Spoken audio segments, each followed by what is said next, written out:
Has anxiety ever stolen the joy from your marriage?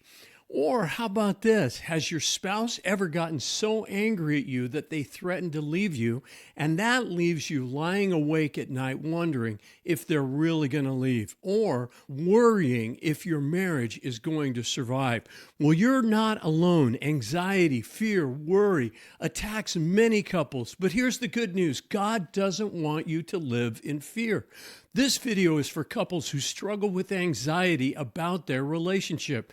You wonder if your marriage or relationship is going to make it. Maybe you feel anxious because you are not as close to your partner as you used to be and you don't know what to do about it.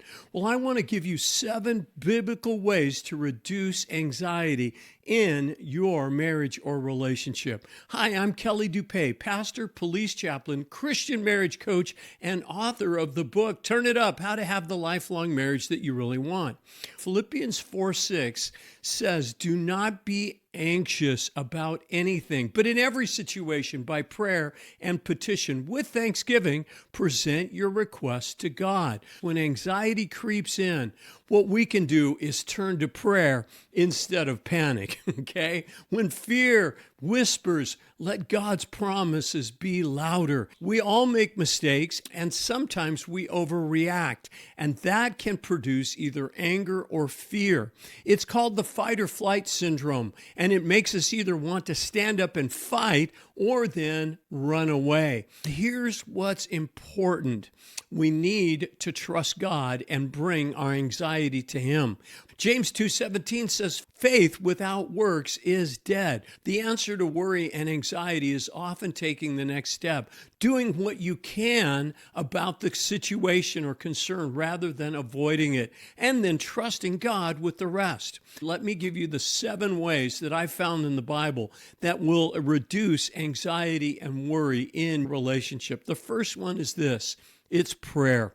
Anxiety often grows in silence, but prayer changes everything.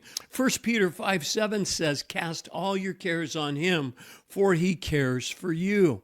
So when you come to the Lord in prayer, ask God to show you what's wrong and then what you can do about it. Ask God to help you be the husband or wife your spouse needs you to be. Give those worries, concerns, fears, anxieties to the Lord. Jesus said in Matthew 18:20, where 2 or 3 gather in my name, there am I with them. So set a daily habit of praying together. Ask Him for wisdom to handle the challenges your relationship is having. Pray for protection and peace over your marriage. Then listen to God and ask Him to give you ideas about what you can do to strengthen your marriage. You see, prayer invites God into your relationship, and that leaves less room for anxiety to grow. Second way, though, that you can reduce anxiety in your relationship is to replace your worry with the Word. In other words, let the Bible speak to you and encourage you. Anxiety thrives on the what ifs and the worst case scenario, but God calls us to replace worry with the truth of His Word. Isaiah 41:10 says, do not fear, for I am with you. Do not be dismayed, for I am your God. I will strengthen you and help you. Don't just wish for peace. Actively replace anxious thoughts with God's promises. Find scriptures in the Bible and write it down. When worry or anxiety or fear creeps into your thoughts, you want to then read the Word and replace the negative thoughts with affirmations like, God is bigger than my fears. Faith isn't passive. It's choosing to believe God's Word over fear, day by day, moment by moment. A third way, though, to quiet and reduce the anxiety in your relationship is to communicate with each other with love and grace. James 1:19 says, be quick to listen, slow to speak, and slow to become angry. Many times, anxiety in a marriage comes from simple miscommunication, and then we assume the worst. So here's a few ideas. Listen first. Don't interrupt or assume. Just hear your spouse out. Then clarify before reacting. Instead of assuming your spouse's intent, ask them directly, is this what you mean? Is this what you're trying to say? Choosing to communicate with love and grace is an active way to build trust, and it also replaces anxiety with peace. And I've written a couples communication guide that I'd love to send you. It's a short PDF, and I'll put the link in the description so you can order yours today. A fourth way, though, to reduce the anxiety and worry and fear in your relationship is this: let go of control and choose to trust God. One of the biggest sources of anxiety in marriage is trying to control things we were never meant to control. So what do we need to do? We need to give it to the Lord, let go of trying to control, and choose to trust God. Proverbs 3:5 says, trust in the Lord with all your heart. Letting go of control doesn't mean giving up. It means taking the right actions while surrendering the outcome to God. So here's a few ways to do that. Instead of trying to fix your spouse, pray for them and then make requests. Another idea is that instead of replaying past mistakes, choose forgiveness and move forward. And then instead of worrying about the future, ask yourself, what step can I take today? The fifth way, though, is to serve each other selflessly and generously. Galatians 5:13 says, serve one another humbly in love. When anxiety builds, realize that our instinct is often to pull away.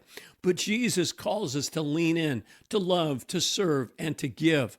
So instead of waiting for your spouse to change, do something to serve them today. Write a little note. Do a small act of kindness. Express gratitude for them. You see, serving one another is an active way to replace anxiety, and it will strengthen your connection and bring security. By the way, are these points helpful and encouraging? If so, hit the subscribe button now to get all my daily short and weekly longer videos. So, way number 6 to reduce anxiety in your marriage is this: deal with issues quickly. Ephesians 4:26 says, do not let the sun go down while you are still angry. One of the greatest sources of anxiety in marriage is unresolved conflict. Avoiding tough conversations only makes things worse. So address these problems right away. And how do you do that? Well, if you're the one who's hurt your spouse, apologize immediately. But if you're the one who has been hurt, then say something about it instead of hoping that they're going to notice that something's bothering you. Handling issues quickly prevents resentment from growing and allows peace to take its place. Now, way number 7 is this: get help from a Christian marriage coach like myself.